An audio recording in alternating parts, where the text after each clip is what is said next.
ఈనాడు శ్రీ దుర్గాదేవి యొక్క అవతారం. దుర్గమ్మ తల్లి యొక్క ఆవిర్భావం చాలా ఆశ్చర్యకరమైనటువంటి సందర్భం. ఆవిడ వెలిసినటువంటి క్షేత్రానికి విజయవాడ అంటే ఇప్పుడు మనం విజయవాడ అంటున్నాం, కానీ యథార్థమునకు దానికి పురాణాల్లో విజయవాటిక అని పిలిచేవారు. ఎందుచేత అంటే ఒకానొకప్పుడు శుంభ నిశుంభులు అనేటటువంటి ఇద్దరు రాక్షసులు బయలుదేరి వాళ్ళిద్దరూ చతుర్ముఖ బ్రహ్మగారి గురించి అద్భుతమైన తపస్సు చేశారు. హంసవాహనారూఢుడై బ్రహ్మగారు ప్రత్యక్షమయ్యారు. ఏమి కావాలని అడిగారు. రాక్షసులందరూ ఏది అడుగుతారో అదే అడిగారు వాళ్ళు కూడా. అయా మేము చచ్చిపోకూడదు అంటే బ్రహ్మగారు అన్నారు, జాతస్య హి ధ్రువో మృత్యు ధ్రువం జన్మమృతస్య చ. పుట్టినవాడు చచ్చిపోక తప్పదు, చచ్చిపోయినవాడు మళ్ళీ పుట్టక తప్పదు. అందుకని ఇంకొక మాట ఏదైనా అడుగు, పంచభూతములలోంచి వచ్చినటువంటి శరీరము మళ్ళీ పంచభూతములలోకి వెళ్ళిపోవలసింది. అందుకని ఇంకొకటి ఏదైనా అడగండి అన్నాడు.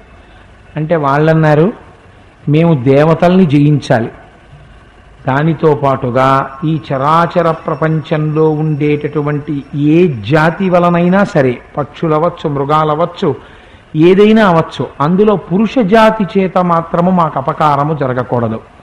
మా ప్రాణములు ఏ జాతిలో ఉన్నటువంటి పురుషులు కూడా తీయడానికి సమర్థులు కాకూడదు. ఎందుకు అలా అడగడం అంటే వాళ్ళకు ఒక అహంకారం. పురుషుడే చెయ్యలేని పని అబల ఒక స్త్రీ చెయ్యగలదా? మగవాళ్లే మమ్మల్ని చంపలేకపోతే ఒక ఆడది ఎక్కడ చంపుతుంది అని ఆడదాని పట్ల చులకన భావన. అందుకని స్త్రీతో మాకేం బెంగలేదు, కానీ పురుషుల వలన మాకు ప్రమాదం రాకుండా వరమిమ్మని అడిగారు. తప్పకుండా అలాగే అని బ్రహ్మగారు వెళ్ళిపోయారు. ఇంకేముంది, ఇంకక్కడి నుంచి ప్రారంభం. దేవలోకం మీదకి వెళ్ళారు. వెంటనే ఆ దేవేంద్రుణ్ణి పదవిలోంచి తొలగించారు, అమరావతిని ఆక్రమించారు, సమస్త భోగాల్ని అనుభవిస్తున్నారు. అక్కడ వరకు అయితే కొంతవరకు పర్వాలేదేమో, కానీ వాళ్ళు వెంటనే ఎవరి జోలికి ఎడతారంటే మహర్షుల జోలికి ఎడతారు, మునుల జోలికి ఎడతారు, భగవంతుణ్ణి నమ్ముకున్న వాళ్ళ జోలికి ఎడతారు, వాళ్ళని నానా ఇబ్బందులు పెడతారు. పెడితే అప్పుడు అమ్మవారు ఒక ప్రతిజ్ఞ చేసింది, యదా యదా హి సాధూనాం దుఃఖం భవతి దానవ తదా తేషాం చ రక్షార్థం దేహం సంధారయామ్యహం అంది. ఎప్పుడెప్పుడు నన్నే నమ్మినటువంటి సాధు పురుషుల యందు నువ్వు అనుచితమైనటువంటి రీతిలో ప్రవర్తిస్తావో, వాళ్ళ మనస్సు కష్టపడతావో, ఆనాడు నేను అంతటా ఉన్నటువంటి తల్లిని ఒక రూపాన్ని ధరించి నీ సంహారం చేస్తాను అని ప్రతిజ్ఞ చేసింది రాక్షసుల్ని. అందుచేత ఇప్పుడు వాళ్ళని సంహరించాలి కాబట్టి అమ్మవారు తన శరీరంలోంచి రెండు అంశాల్ని ప్రాదుర్భావం చేసింది. ఒకటి కాళిక, ఒకటి దుర్గాస్వరూపం, అదే కౌశికి అంటారు. వీళ్ళిద్దరూ బయలుదేరారు. ఇందులో గమ్మత్తు ఏమిటంటే కాళిక ఆకృతి చూడడానికి కించిత్ భయానకంగా ఉంటుంది. కానీ ఒక్కటి మీరు జ్ఞాపకం పెట్టుకోండి, తెలిసి తెలియక ఒక మాట అంటూ ఉంటారు, అమ్మవారి స్వరూపాల్లో కాళికాదేవిని ఉపాసన చేయకూడదండి అంటారు. లేకపోతే అమ్మవారి స్వరూపాల్లో దుర్గాదేవిని ఉపాసన చెయ్యకండి. మీకు నేను ఒక మాట చెప్తాను. ఇదే చంద్రశేఖర పరమాచార్య స్వామి ఒక చోట ప్రశ్న వేశారు. మన అమ్మే ఒకనాడు మనం చెయ్యకూడనటువంటి తప్పు చేస్తే అమ్మ చాలా కోపంగా ఉండి మన రెండు లెంపలు వాయించేస్తుంది పట్టుకొని. అయితే ఆ శిక్షించడంలో అమ్మతనం ఉందా, మిమ్మల్ని బాధ పెట్టడం ఉన్నదా? ఒకసారి ఆలోచించండి. అమ్మతనమే ఉన్నది. కాళికామాతని ఉపాసించి రామకృష్ణ పరమహంస ఏ స్థాయికి వెళ్ళారు, దుర్గాదేవిని ఉపాసించి ఎంతమంది భక్తులు ఎంత స్థితికి వెళ్ళారు. ఈ రూపాన్ని ఉపాసన చెయ్యండి, ఆ రూపాన్ని ఉపాసన చెయ్యకండి అని చెప్పడం కుదరదు, అది తప్పు మాట అసలు. కాకపోతే సాధారణంగా మనకి మూర్తి కొంచెం ప్రసన్నమైనటువంటి మూర్తి అయితే మన మనస్సు భయం లేకుండా తొందరగా అక్కడ లగ్నం అవుతుంది. అందుచేత లలితోపాసనం అనేటటువంటిది తేలికైన మార్గం కాబట్టి చెప్పారు తప్ప కాళికామాత ఉపాసనంలో ఏ విధమైనటువంటి దోషము లేదు. కాళికామాతను ఉపాసన చేస్తే ఆ తల్లి ఏదైనా ఇవ్వగలదు, అంత శక్తివంతురాలు ఆవిడ. అంతటి నల్లటి శరీరంతో కదిలి నడిచి వెడుతూ ఉంటే ఒంట్లోంచి మసి పడుతోందేమో అన్నంత నల్లటి రూపంతో కాళిక వచ్చింది. అంత అందమైన రూపంతో కౌశికి వచ్చింది. వీళ్ళిద్దరూ బయలుదేరి వెళ్ళారు. అదే విజయవాటిక ప్రాంతము అంటారు పెద్దలు. అక్కడికి వెళ్ళేటప్పటికీ శుంభ నిశుంభుల యొక్క మంత్రులు చూశారు. మా ప్రభువులు యవ్వనంలో ఉన్నారు, వాళ్ళకి ఇంకా వివాహం కాలేదు, ఇలాంటి పిల్లని పెళ్లి చేసుకుంటే బాగుంటుంది అనుకున్నారు. అనుకుని ఈ మాట వెళ్ళి వాళ్ళ రాజులకి చెప్పారు, శుంభులకి అన్నదమ్ములకి. చెప్తే వాళ్ళు రాయబారం పంపించారు అమ్మవారికి, నిన్ను వివాహం చేసుకుంటామంటే తల్లి తిరస్కరించింది. అధముడా, నిన్ను సంహరించడానికి వచ్చిన స్వరూపం రా ఇది, నన్ను వివాహం చేసుకోవడం ఏమిటి? నేను ఎప్పుడూ కూడా పరమశివుని యొక్క ఇల్లాలిని, నీకు ఈ రహస్యం అర్థం కాదు. ఇది అబ్బో పెద్ద యుద్ధం జరిగింది. ఆఖరణ అదే కదా మనం ఇక్కడ రోజు క్యాసెట్లో ఆ పాట పాడుతున్నప్పుడు వింటూ ఉంటాం, అయన్ని జహుంకృతి మాత్ర నిరాకృత ధూమ్ర విరోచన ధూమ్ర శిఖే సమర విశోణిత బీజ సముద్భవ బీచలతాధిక బీజలతే. మరి శివ శివ శుంభ నిశుంభ మహాహవ దర్పిత భూత పిశాచపతే జయ జయ హే మహిషాసురమర్దిని రమ్యకపర్తిని శైలసుతే అని. అందులో రక్తబీజుని వంటి రాక్షసులు ఉన్నారు. వాణ్ణి ఒక కత్తి పెట్టి పొడిస్తే వాడి రక్తపు చుక్కలు కింద ఎన్ని పెడతాయో అందులోంచి మళ్ళీ అన్ని వేల మంది రాక్షసులు పుడుతుంటారు. ఇప్పుడు చూసింది కౌశికి ఏం చెయ్యాలని, కాళికాదేవిని పిలిచి చెప్పింది, ఈ రక్తం నేల మీద పడితే అందులోంచి పుడుతున్నారు వీళ్ళు, అందుకని నీ నాలుక పెద్ద నాలుక జాపమంది. ఆవిడ పెద్ద నాలుక జాపింది, దాని మీద యుద్ధం జరిగింది, వాళ్ళని తెగటార్చింది కౌశికి. వాళ్ళు సంహరింపబడ్డారు. అప్పుడు ఆ రక్తం పడిపోతున్న దాన్నంతటి కాళిక చప్పరించేసింది. ఇది ఎందుకు చేసింది? మనని రక్షించడానికి చేసింది. చిట్ట చివరికి ఆ శుంభనిశుంభులనేటటువంటి రాక్షసులు ఇద్దరూ కూడా ఆ కౌశికి అనబడేటటువంటి స్వరూపం చేతిలో నిహతులయ్యారు. అదే దుర్గాదేవి యొక్క స్వరూపము, దుర్గ యొక్క అంశ అది, అదే దుర్గ యొక్క తేజస్సు. కానీ ఆవిడ అక్కడ ఉన్నటువంటి ఋషులందరూ జయ జయధ్వానం చేసినప్పుడు కనకవర్షాన్ని కురిపించింది. అయితే ఆవిడ కనకదుర్గ అని పేరు పెట్టుకుంది. అది విజయవాటిక. అక్కడే ఒకానొకప్పుడు మహాభారతం జరిగినటువంటి కాలంలో పాండవులు అరణ్యవాసం చేస్తున్నటువంటి రోజుల్లో వ్యాస మహర్షి దర్శనమిచ్చి రాబోయే కురుక్షేత్ర యుద్ధంలో కౌరవుల్ని ఎదుర్కోవడానికి పాండవులకి మంచి అస్త్రాలు ఉండాలని, అందులో సమర్థుడు కనుక అర్జునుణ్ణి ఎంచుకుని నువ్వు పరమశివుడి గురించి తపస్సు చేస్తే ఆయన మెచ్చుకుని నీకు పాశుపతాస్త్రాన్ని అనుగ్రహిస్తాడు. పాశుపతాస్త్రం చేతిలో ఉంటే కురుక్షేత్రంలో నీకు రక్షణ, నీ సమర్థత రెట్టింపు అవుతుంది. అందుకని నువ్వు వెళ్ళి తపస్సు చెయ్యమంటే ఎక్కడ తపస్సు చెయ్యాలని ఆలోచిస్తూ వస్తున్నటువంటి అర్జునుడికి ఆ ప్రదేశాన్ని దేవేంద్రుడి పనుపున ఒక వ్యక్తి వచ్చి సూచించాడు. అదే ఇంద్రకీలాద్రి. ఆ ఇంద్రకీలాద్రి పర్వతం మీదే అమ్మవారు ఉంటుంది. అసలు స్కాంద పురాణంలో అయితే అంటారు ఆ ఇంద్రకీలాద్రి యొక్క తేజస్సే దుర్గామాతగా ఉన్నది అని కూడా అంటారు. అందుకని ఆ ఇంద్రకీలాద్రి పర్వత శిఖరం మీద ఆయన కూర్చుని తపస్సు చేస్తే పరమశివుడు ఆయన యొక్క ఆ బాణములు వేయగలిగిన శక్తిని ఒక్కసారి పరీక్ష చెయ్యాలనుకున్నాడు. ఎందుకంటే ఎవరికి పడితే వాళ్ళకి ఇవ్వడానికి వీల్లేదటువంటి అస్త్రాలు. అస్త్రప్రయోగం చేసేటటువంటి వాడికి ఓర్మి ఉండాలి, ధైర్యం ఉండాలి, యుద్ధం చెయ్యగలగాలి. ఎలా పడితే అలా పిచుక మీద బ్రహ్మాస్త్రం అంటారే మన వాళ్ళు, అలా దేని మీద కోపం వస్తేనో బ్రహ్మాస్త్రాలు పాశుపతాస్త్రాలు నారాయణాస్త్రాలు వదలకూడదు. ఇవన్నీ ఉన్నాయా లేవా చూడాలనుకున్నాడు. ఒక ఆశ్చర్యకరమైన యుద్ధం. అప్పుడే మూకాసురుడు అడవి పంది రూపంలో వచ్చాడు, పరమశివుడు వచ్చాడు ఒక ఎరుకలవాణి రూపంలో. ఇటు అర్జునుడు తపస్సులో ఉన్నాడు. ఆ వచ్చినటువంటి అడవి పంది పెద్ద చప్పుడు చేసింది, లేచి ఒక బాణాన్ని ప్రయోగించాడు. ఆ బాణం తగిలింది, అటు నుంచి పరమశివుడు వేసిన బాణం తగిలింది, మూకాసురుడు మరణించాడు. పందిని నేను కొట్టానన్నాడు అర్జునుడు, పందిని నేను కొట్టానన్నాడు పరమశివుడు. భారవి పొంగిపోయాడు ఆ కిరాతిర్జునీయంలో. సరే, ఇద్దరికి మధ్య పెద్ద పోరు సెలిపారు. ఎవరికి పోరు? ఒకరేమో మహానుభావుడు, దేవతలందరి చేత నమస్కరింపబడేటటువంటి పాదములున్నవాడు ఒకరు, ఆయనని అర్థించి పాశుపతాస్త్రం పొందుదామని వచ్చినవాడు ఒకడు.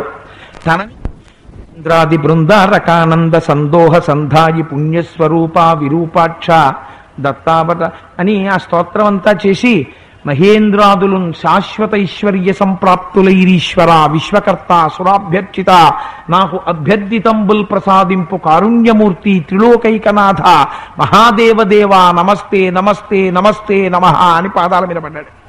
పడితే అప్పుడు శంకరుడు కటాక్షించాడు. కటాక్షించి పాశుపతాస్త్రాన్ని అర్జునుడికి బహూకరించాడు. అర్జునుడికి పాశుపతాస్త్రము బహూకరింపబడినటువంటి క్షేత్రము కనుక దానికి విజయవాటిక అని పేరు. అయితే మీరు నన్ను ఒక ప్రశ్న వెయ్యొచ్చు, ఏమంటే బెజవాడ అని కూడా దానికి ఉండేది కదా పూర్వం పేరు, ఇప్పుడు విజయవాడ అంటున్నారు, అలా ఎందుకు వచ్చింది అని. ఒకానొకప్పుడు ఆ ప్రాంతంలో పంటలు పండేవి కావు.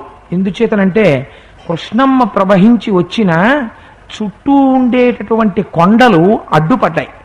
అడ్డుపడ్డంతో ఆ కృష్ణ శ్రీశైలం వైపుకి తిరిగిపోయింది. అందుకని ఆ విజయవాటిక ఇప్పుడు విజయవాడ ఉన్నటువంటి ప్రాంతంలో ఒకానొకప్పుడు పంటలు పండేవి కావు. అప్పుడు పరమశివుణ్ణి ప్రార్థన చేశారు, స్వామి కృష్ణ మాకు దగ్గరలో ఉంది కానీ కొండలు అడ్డున్నాయి, అందుకని ఈ వంకర టింకరగా ఉన్న కొండల వలన కృష్ణమ్మ ఇటువైపుకి ప్రవహించదు, ప్రవహించకపోవడం వల్ల మాకు పంటలు లేవు, అందుకని నువ్వు అనుగ్రహించి కృష్ణ ఇటు ప్రవహించేటట్టుగా మమ్మల్ని అనుగ్రహించు అని. ఆనాడు పరమశివుడు కొండలకి రంధ్రాలు చేశాడు. తెలుగునాట బెజ్జం బెజ్జం అంటారు కన్నాన్ని. కొండలకి బెజ్జాలు పడితే అందులోంచి కృష్ణ ప్రవహించి విజయవాటిక ముందు నుంచి వెళ్ళింది కాబట్టి ఇంద్రకీలాద్రి ముందు నుంచి దానికి బెజ్జవాడ బెజవాడ అయింది చిట్ట చివరికి. ఆ బెజవాడ విజయవాడ, పురాణాల్లో అది విజయవాటిక అయింది. ఆ తల్లి కనకదుర్గమ్మ అయింది. అక్కడ ఉన్నటువంటి స్వామి మల్లికార్జునుడు అయ్యాడు. ఆ స్వామికే అక్కడ ఉన్నటువంటి స్వామిని యుధిష్ఠరుడు అనగా ధర్మరాజు గారు ప్రతిష్ఠించారు అంటారు. చతుర్ముఖ బ్రహ్మగారు వచ్చి మల్లె పువ్వులతో పూజ చేసినటువంటి కారణం చేత ఆ స్వామికి మల్లికార్జునుడు అని పేరొచ్చింది. అక్కడ ఉండేటటువంటి పరమశివుడు పిలిస్తే పలికేటటువంటి స్వరూపం. కనకదుర్గమ్మ తల్లి యొక్క క్షేత్రం సామాన్యమైన క్షేత్రం కాదండి. ఎందుచేత నేను ఈ మాట అంటున్నానంటే, మీకు అక్కడ ఇంద్రకీలాద్రి కొండ అంతా కూడా శక్తి స్వరూపమే అని చెప్తారు పురాణంలో. అసలు ఆ కొండే ఒక శక్తి స్వరూపం, దాని మీద కాలు పెడితే చాలు కోరికలు సిద్ధిస్తాయని. మీకు నేను ఒక ఉదాహరణ చెప్తాను. నిన్నటి రోజునో మొన్నటి రోజునో కానీ విజయవాడలో సుబ్రహ్మణ్యేశ్వర స్వామి వారి గుడిలో కొన్ని వందల మంది భక్తులు కూర్చుని పూజ చేసుకుంటూ ఉంటే కొన్ని వేల మంది భక్తులతో కనకదుర్గమ్మ తల్లి గుడెంతా నిండిపోయి ఉండగా మనం సుబ్రహ్మణ్యేశ్వర స్వామి వారిని పాము రూపంలో పూజ చేయడం అనేది సంప్రదాయం ఉంది. ఎక్కడ నుంచి పడిందో తెలియదు, పెద్ద పాము ఒకటి, ఇంతలావు పాము కొండ మించి పూజ చేస్తున్న వాళ్ళ మధ్యలో పడింది. నేను ఇవాళ పేపర్లో చదివాను. ఆ కింద పడితే వాళ్ళందరూ లేచి వెళ్ళిపోయారు. చిత్రం ఏంటంటే కింద పడ్డ పాము ఎవరిని ఏమీ చేయలేదు. అది దర్శనం ఇవ్వాలనుకుందో ఏమో, అక్కడే ఉన్నటువంటి ఒక స్టీల్ రాడ్ మీదకి ఎక్కింది. అక్కడ ఉన్నటువంటి విలేకరులు ఫోటోలు తీస్తే ఆ వెలుతురు కళ్ళల్లో పడి కింద పడింది. లేదా అలా ఒక్కసారి పైకెక్కి అందరికీ దర్శనం ఇవ్వాలనుకుని ఉండుంటుంది బహుశా. అందరికీ దర్శనం ఇచ్చాడు సుబ్రహ్మణ్యుడు, కింద పడింది. ఆ పక్కనే ఉన్నటువంటి కొండరాళ్లలోకి ప్రవేశించి వెళ్ళిపోయాడు స్వామి. ఎవ్వరిని ఏమీ చేయలేదు. ఎంత ప్రత్యక్ష ప్రమాణమో చూడండి. ఇంద్రకీలాద్రి అంటే సామాన్యమైనటువంటి క్షేత్రం కాదు. మీకు నేను ఒక ఉదాహరణ చెప్తాను, ఎప్పుడో జరిగిన విషయం కాదు ఇది. పండితారాధ్యుల వారని ఒక మహానుభావుడు ఉండేవారు. ఆయన ఒకనాడు విజయవాడ వచ్చారు. వచ్చేటప్పటికి అక్కడ సభ జరుగుతోంది. ఆయన యాదృచ్ఛికంగా ఒక మాట అన్నారు, పరమశివుడు సర్వకాలములయందు భక్తులైన వారిని పట్టి కాపాడతాడు అన్నారు. అంటే అక్కడ ఉన్నటువంటి వాళ్ళు అన్నారు, అంత కాపాడతాడా, నిరూపించగలవా అన్నారు. అంటే ఆయన అన్నారు, ఇప్పుడే నిరూపిస్తాను అని. ఒక చిన్న మొక్క ఒకటి ఉంది అక్కడ, అది చాలా లేత ఆకులతో ఉంది.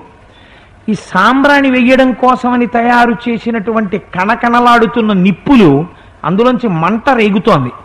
ఆ నిప్పులు తెప్పించి భక్తితో శంకరుణ్ణి నమ్మిన వాణ్ణి శంకరుడు కాపాడడమే నిజమైతే ఈ కాగితములో పొట్లం కట్టిన నిప్పులు ఈ లేత ఆకుల మీద పెడతాను, కాగితం కాని ఆకు కాని కాలకుండా బొగ్గు మండిపోయి బూడిదగుగాక అని చెట్టు మీద పెట్టారు. బొగ్గులు కాలి మంటై బూడిదైపోయాయి, కాగితము ఆకులు ఇంత పిసరు కాలలేదు. ఇంద్రకీలాద్రి మీద జరిగింది పండితారాధ్యుల వారి సమయంలో. అదే ప్రకారం దాన్ని అందుకే విజయవాటిక అంటారు. అనేక మందికి విజయాలు ఇచ్చింది ఆ కొండ. ఒకానొకప్పుడు అక్కడే ఆ మాధవాచార్యుడనబడేటటువంటి ఒక రాజు పరిపాలిస్తూ ఉండేవాడు. ఆయన పరిపాలిస్తున్నటువంటి రోజులలో స్వపర భేదం ఉండేది కాదు, అంత న్యాయం పాటించేవాడు ఆయన.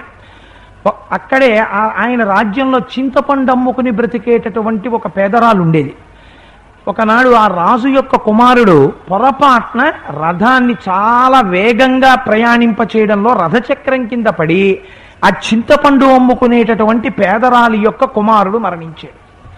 మరణిస్తే ఆవిడ శోకదేవత అయి జుత్తు విరబోసుకొని వచ్చింది. అందుకే స్త్రీ జుత్తు విరబోసుకొని కనపడకూడదని చెప్తారు, చివర ముడేసుకోమని.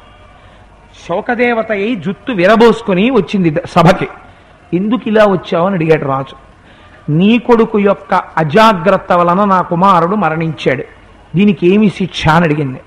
కుమారుడు అజాగ్రత్తగా రథం నడపడం వల్లే చింతపండు అమ్మేటటువంటి పేదరాలి యొక్క కుమారుడు మరణించాడని నిర్ధారించుకున్నటువంటి రాజు తన కుమారుడికి ఉరి శిక్ష విధించాడు.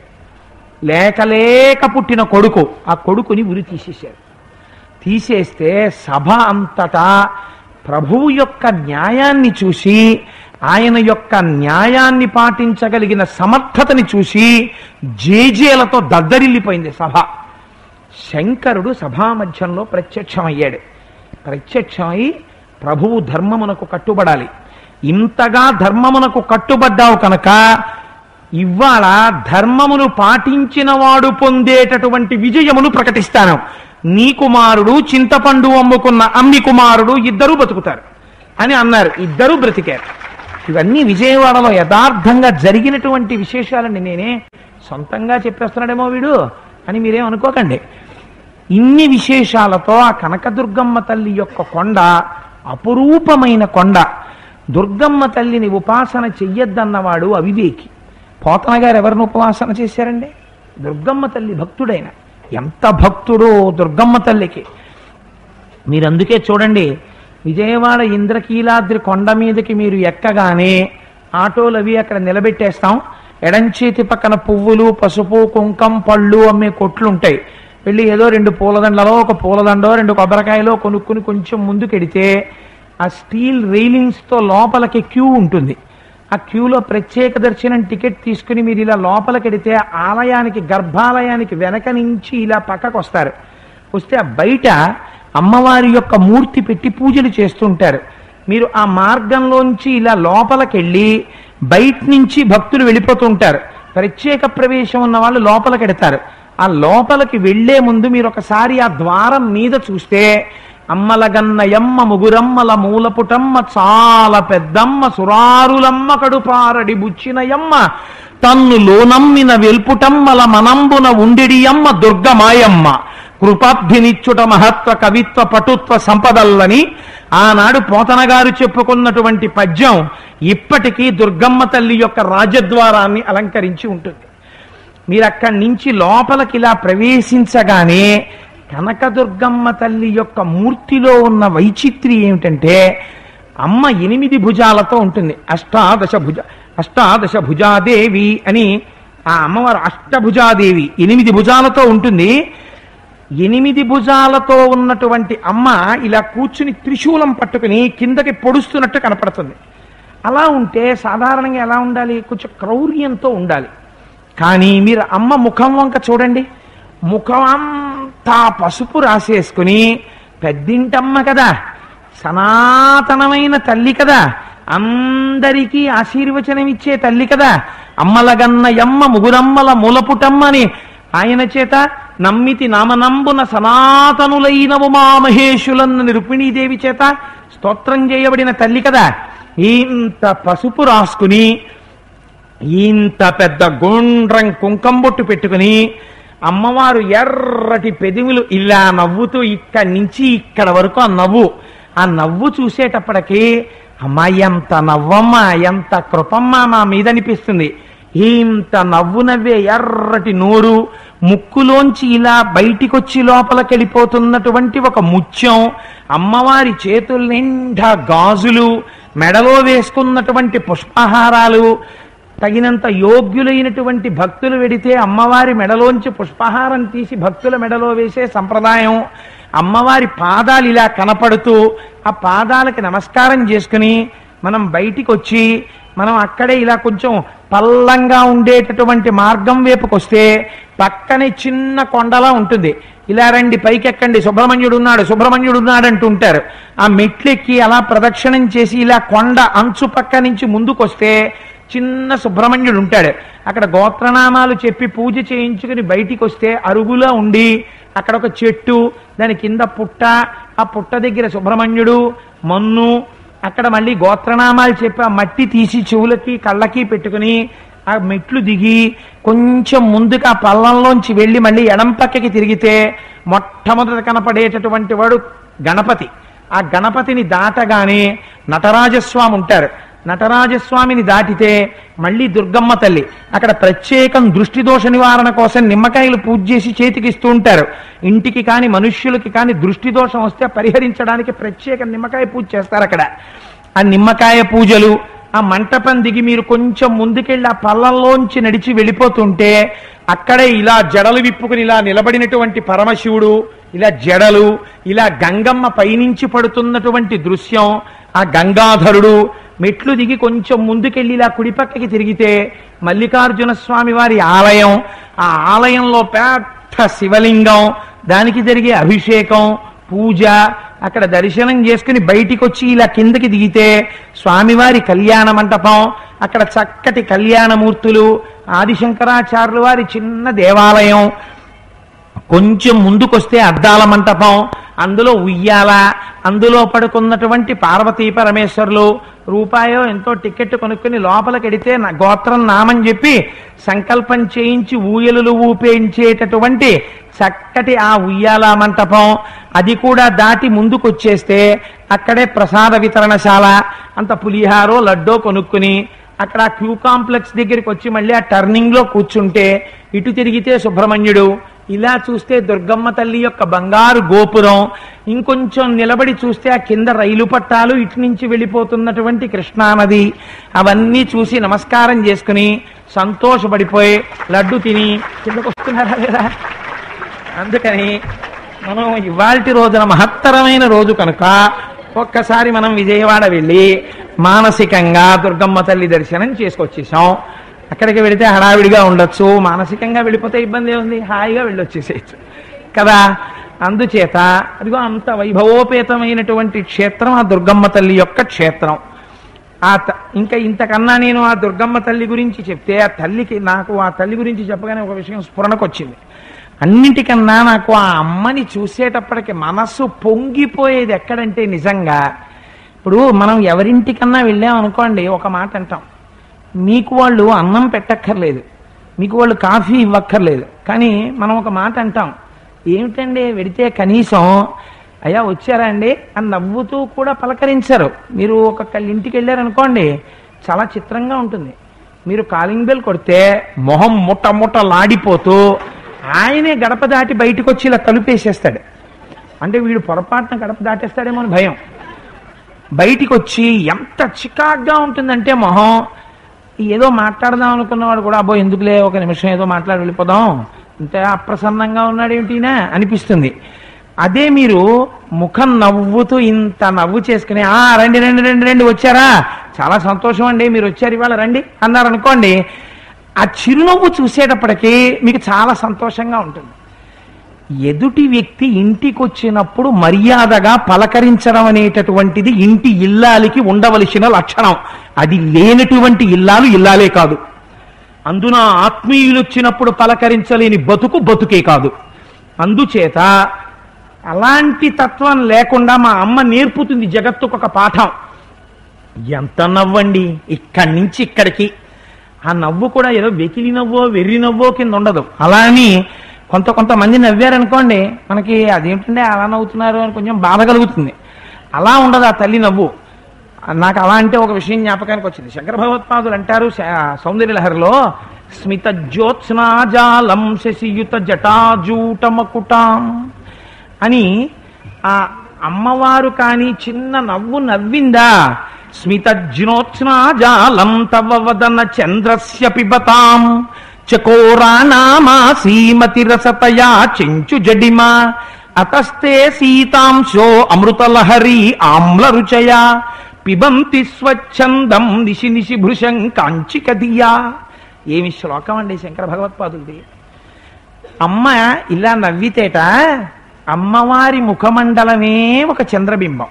అందుకే కదా 16వ నామం దగ్గరికి వెళ్ళేటప్పటికే పూర్ణ కళలతో ఉన్నటువంటి చంద్రుడిగా భావించి చంద్రబింబాన్ని ఉపమానంగా పెట్టి 16వ నామాన్ని వ్యాసుడు లలితా సహస్రంలో చంద్రబింబంగా ఉపమానం చేశారు. అమ్మ ముఖం ఒక చంద్రబింబం అయితే ఈ చంద్రుడిలోంచి వస్తున్నటువంటి వెన్నెలేమిటి? స్మిత జ్యోత్స్నా జాలం. ఆ 3 మాటలకి నిజంగా శంకరుల పాదాల మీద పడిపోవాలి.